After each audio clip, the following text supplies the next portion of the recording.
Good morning, everybody. Happy Monday. Welcome to the Successful Showgirl. My name is Kitty, and today we're talking about fee setting and finances, because last week I asked a question in the group about things that people needed the most help with, and top of the list was setting your fees and applying for jobs. Okay, so I'm going to talk a little bit about how to set your fees, but also all the things that come with that, because it isn't as simple as just saying you need to charge this much money. That's just not really how it works, because we all do different jobs, we all do different things, we all live in different places, so it's going to be very different for different people. But you need to work out how your fees are going to work for you. So we'll talk a little bit about that in a sec. But first, I really want you to have a think. Happy Monday, morning everyone. I really want you to have a little think about where you're at within your performing career. So this morning I was going through the group and we had some comments on different posts, and one of them was basically saying that it wasn't financially viable to do burlesque full time for that particular person. And I just wanted to question that and say, is that a true fact or is that a limiting belief? So there'll be some people in this group that work as performers professionally and that is their only job. There'll be some people in this group that have only just started out and are working for not very much money, okay? So we're all at different levels. If you're working for not very much money, does that mean that becoming a professional performer isn't financially viable for you? Or does that mean that you're at the beginning of opening a business, because essentially that's what this is, and most businesses require time to learn the skills to become a successful business? So I just want you to have a little think about where you're at in your performing, but also I want you to think how far you could go with it, because if somebody else in this group is doing something, then there is absolutely no reason that you can't do it as well. It's just the stories that we tell ourselves that we couldn't do this, or that all performers have no money, or that it's too difficult, or that we're not as good as the next person, or whatever, that get in our way. None of those things are actual fact. You've got to think of this as being your business, because that's what this group is about. This is the Successful Showgirl. It is about becoming a professional performer that gets paid, yeah? It's not about doing performing as a hobby, and it is fine if that's what you do, but that's not what this group is for. So this group is about pushing you guys to be getting paid what you're worth, what you should be getting paid, to be getting an industry rate. So start thinking that you are a performer, because that is why you're in this group. You wouldn't have joined this group if you weren't planning on taking it to that next level. Also start thinking of yourself as being a business. This is a business. Your performing is a business. If you're thinking of it as a hobby that you get paid for occasionally, then you will get paid according to that. So if you're telling yourself that this is a hobby that you love to do and it's just a bonus if you get paid, then you're only going to get paid as a bonus. If you're telling yourself that this is your job, and whether you've got another job or not, I've got another job because I love my other job. I would never want to give it up. Even if I was performing every single day, I would still want to be teaching, because that is what I truly love. So that doesn't take away from the fact that you should be getting paid a decent rate for what you're doing. So if you're thinking of it with a business head, you're going to get paid like it's a business. But if you're not, you're not. So you need to kind of change your mindset and decide, where are you? Are you a hobbyist or are you a performer? My next thing about that really is, are you registered as self-employed? Now, we've had loads of debates in this group, people saying, well, I'm not earning over the threshold yet, blah, blah, blah, blah, blah. But my mindset belief behind this is, once you're self-employed as a performer, you can have another job as well, but once you've got it in writing and you've done it, is that not putting a line under it and saying, right, I'm doing this, like I am actually doing this because I've committed and I've said that I'm now a self-employed performer. So I know a lot of people were saying, yeah, but I'm not earning over £1,000 yet, blah, blah, blah. However, if that's your mindset, are you basically saying that you don't think you can earn more than £1,000 in 1 year as a performer? Because if you're in this group and you're wanting to do this properly, you should be thinking, well, I can make this my career. These other people have, I have, so there's no reason you can't. So if you're really thinking that and you're really wanting to do this, why don't you just go for it? If you're not putting yourself forward for that, are you subconsciously telling yourself that you don't think you can earn more than £1,000 in 1 year from your performing? That's for the UK. I don't know what it is everywhere else, but that's the debate that we've had a lot in this group. And I'm not telling you what's right or wrong. You can do whatever you want to do. But I just think sometimes if you really want to do something, you've got to put it in writing. You've got to put it out there. You've got to tell other people that you're doing it and make yourself accountable for it. Otherwise, you'll always be erring on the side of caution. And when you can't err on the side of caution anymore, you will make it work. So that's all I wanted to say before we get into the whole fee setting, because I think mindset around finances and money and knowing that you are a performer has more to do with getting good fees and good jobs than anything else. Weirdly, when I asked the question the other day of what did people need the most help with,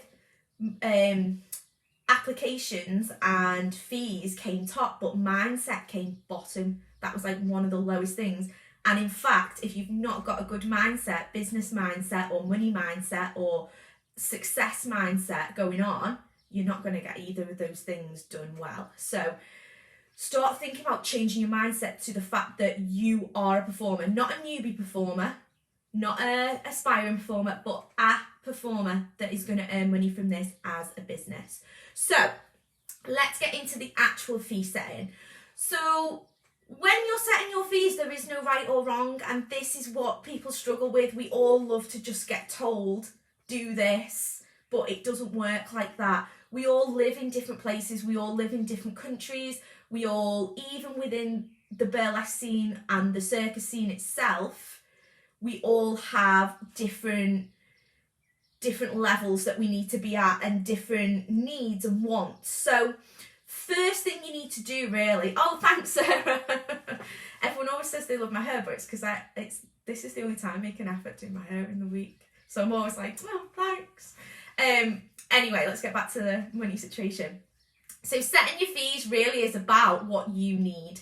So this is why I'm asking you, where are you going with your performing? Are you doing it as like a hobby, or are you doing it for professional reasons? Because that is going to change how you set your fees. And that is also going to change how you push yourself and how you display yourself on social media and therefore in front of prospective clients. If you're only thinking that it's a hobby for you, then people are going to get that gist from you.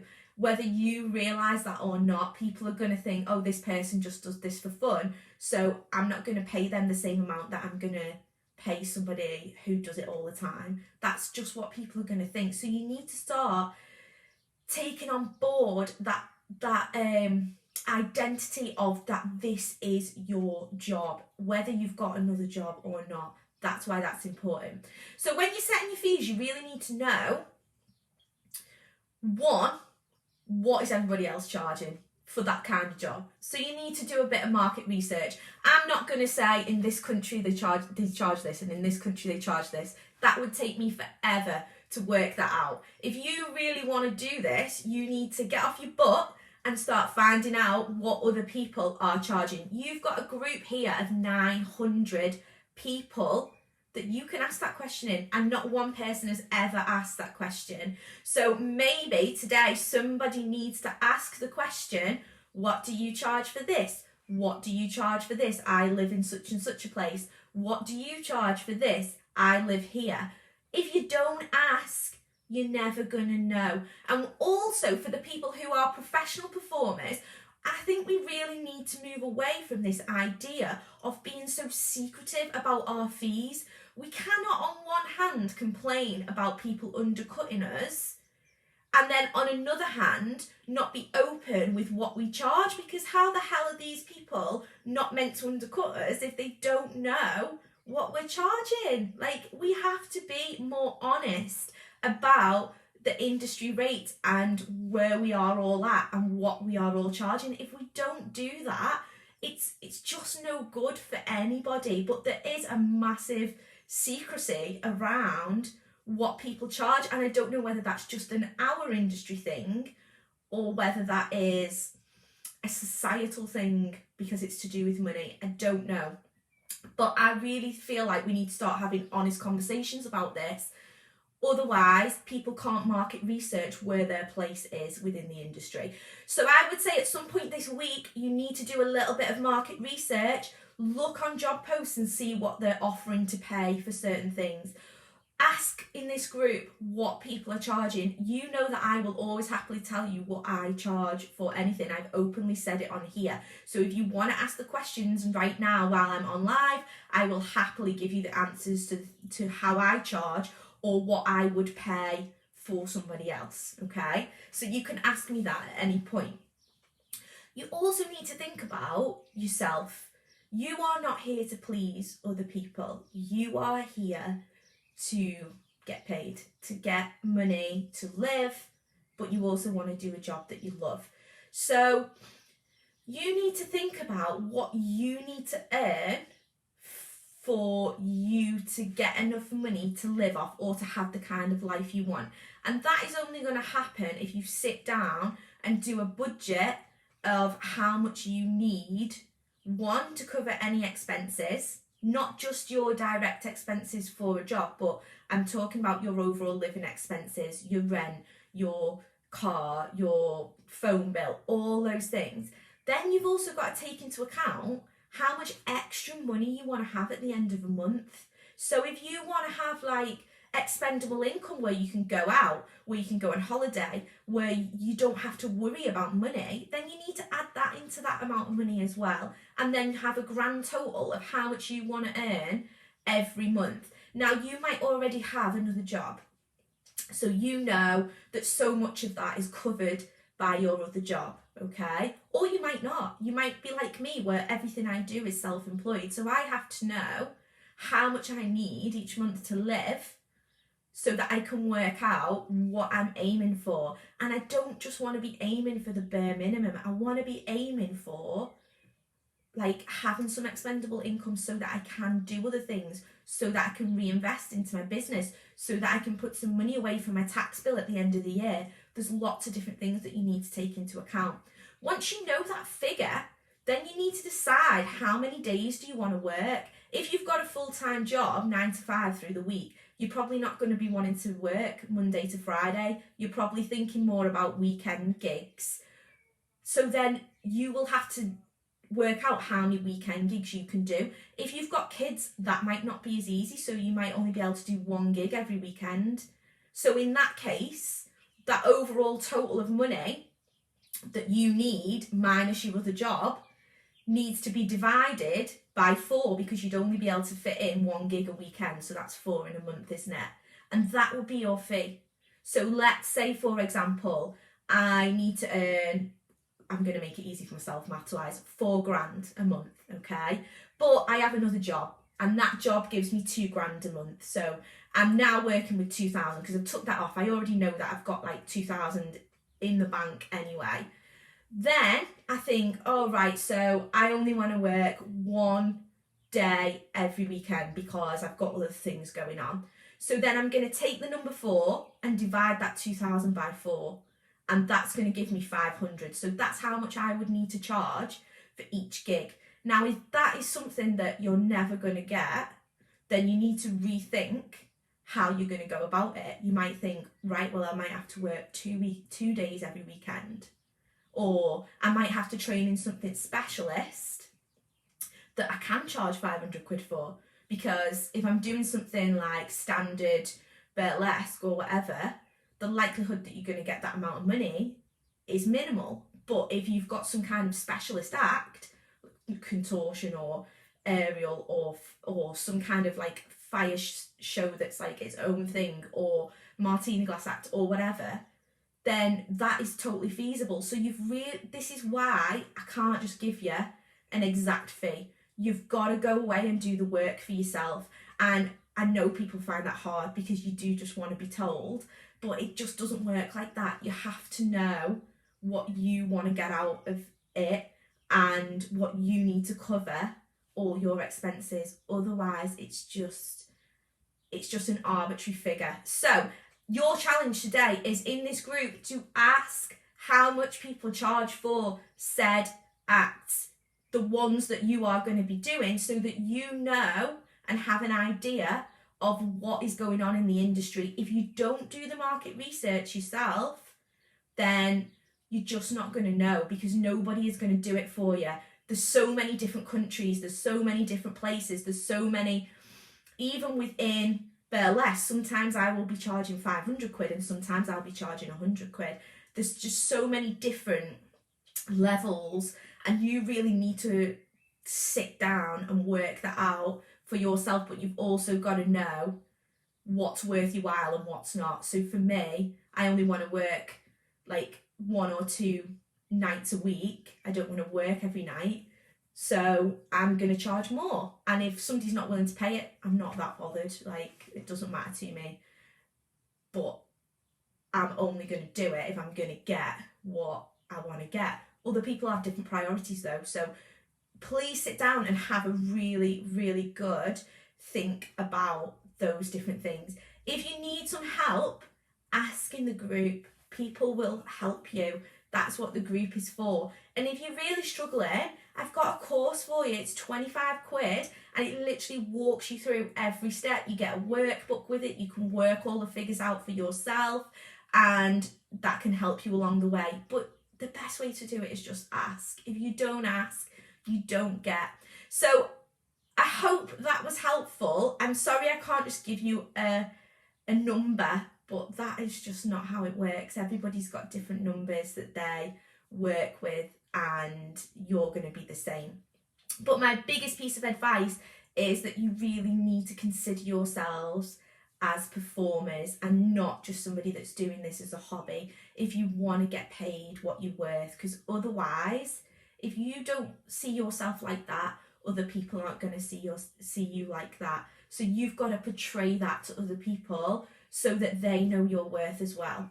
Okay, so I'm going to leave it there, but please post in the group, ask your questions, get going with it, because this is the thing that I think most people struggle with, because it's something that you do have to work out for yourself. And I do know that that is difficult, but you've got a group here of hundreds of people that you can just ask the question. And I'm sure out of all those people, somebody will go in there and answer it for you. I know I will answer whatever I can answer in that group.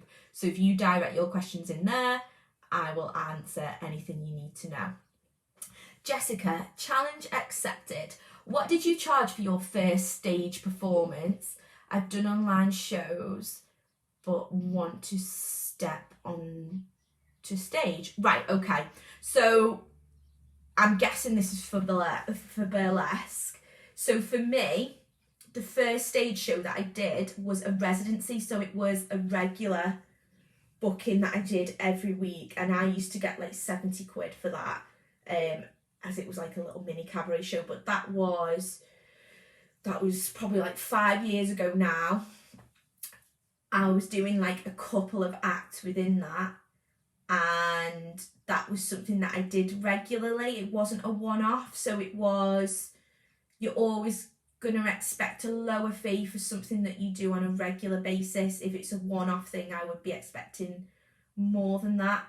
But it really does depend, again, on how you've marketed yourself, especially on your social media. So if you've been putting out a really professional presence on your social media, then you're going to get better paid jobs. So I literally just walked into that job. I didn't even have to audition for it. It was the first job I'd ever done, the first paid job.